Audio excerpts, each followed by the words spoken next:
ಸಚಿವ ಚಲುವರಾಯಸ್ವಾಮಿ ವಿರುದ್ಧ ಪುಟ್ಟರಾಜು ಅವರು ಆಕ್ರೋಶವನ್ನ ವ್ಯಕ್ತಪಡಿಸಿದ್ದಾರೆ. ಈ ಮೂಲಕ ಕಾಂಗ್ರೆಸ್ ನಾಯಕರನ್ನ ಟಾರ್ಗೆಟ್ ಮಾಡೋದನ್ನ ಜೆಡಿಎಸ್ ನಾಯಕರು ಮುಂದುವರಿಸ್ತಾ ಇದ್ದಾರೆ.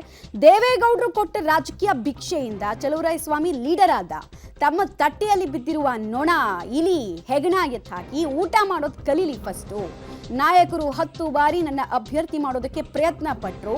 ನಾನೇ ದೇವೇಗೌಡರ ಕುಟುಂಬದವರೇ ಅಭ್ಯರ್ಥಿ ಆಗಬೇಕು ಅಂತ ಒತ್ತಾಯಿಸಿದ್ದೀನಿ ಅಂತ ಮಂಡ್ಯದಲ್ಲಿ ಮಾಜಿ ಸಂಸದ ಪುಟ್ಟರಾಜು ಅವರು ವಾಗ್ದಾಳಿಯನ್ನು ನಡೆಸಿದ್ದಾರೆ. ಪುಟ್ಟರಾಜುಗೆ ಟಿಕೆಟ್ ಕೊಡ್ತೀವಿ ಅಂತ ದೇವಸ್ಥಾನ ಸುತ್ತಿಸಿದ್ರು ಅಂತೆಲ್ಲ ವ್ಯಂಗ್ಯವಾಡಿದ್ರು ಚಲುವರಾಯಸ್ವಾಮಿ. ದೇವೇಗೌಡರಂತ ಮಹಾನ್ ನಾಯಕರು ಕೊಟ್ಟಿರುವಂತ ಭಿಕ್ಷೆಯಿಂದ, ರಾಜಕೀಯವಾದಂತ ಭಿಕ್ಷೆ ಏನಿದೆ ಅದರಿಂದ ಚಲುವರಾಯಸ್ವಾಮಿ ಅವರು, ನಾವು ರಮೇಶ್ ಸಿದ್ದೇಗೌಡರಂತವರು ನಾಯಕರಾಗಿದ್ದೀವಿ ಜಿಲ್ಲೆಯೊಳಗೆ. ಅದನ್ನ ಚಲುವರಾಯಸ್ವಾಮಿ ಅವರು ಅರ್ಥ ಮಾಡ್ಕೋಬೇಕು. ನಾನೇನು ದೇವ್ರಿಗೆ ಹೋಗುವಂಥದ್ದೇನು ಅಷ್ಟೇನಲ್ಲ. ಅಮೆರಿಕದ ನನ್ನ ಸ್ನೇಹಿತರು ದಂಪತಿಗಳ ಸಮೇತ ಬಂದಿದ್ರು. ಅವ್ರಿಗೂ ಸ್ನೇಹಿತರೆ, ಯಾರಿಗೆ, ನಮ್ಮ ಚಲುವರಾಯಸ್ವಾಮಿ ಅವರಿಗೆ, ಬೆನ್ ಚಿಕ್ಕಸ್ವಾಮಿ ಅವ್ರ ಕುಟುಂಬದ ಜೊತೆ ನಾವು ಅಯೋಧ್ಯೆಗೆ ಹೋಗಿ ಬರಬೇಕು ಅಂತಕ್ಕಂಥ ನಿರ್ಣಯ ಮಾಡಿ ಹೋಗಿ ಬಂದಿದ್ದೇವೆ.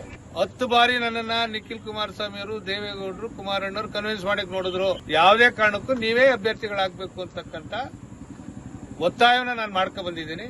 ನಾನು ಒಪ್ಪಿಗೆನೆ ಕೊಟ್ಟಿಲ್ಲ ಅಂದ್ಮೇಲೆ ಈ ಮಾತು ಯಾಕೆ, ಇವ್ರಿಗೆ ಯಾಕೆ, ನಮ್ಮನೆ ಸುದ್ದಿ ಇವ್ರಿಗೆ ಯಾಕೆ? ನಾವು ಕಿಚಡಿ ಬಾತಾರು ಮಾಡ್ಕೊಂಡ್ ತಿಂತೀವಿ, ಇಲ್ಲ ಬಿರಿಯಾನಿ ಮಾಡ್ಕೊಂಡು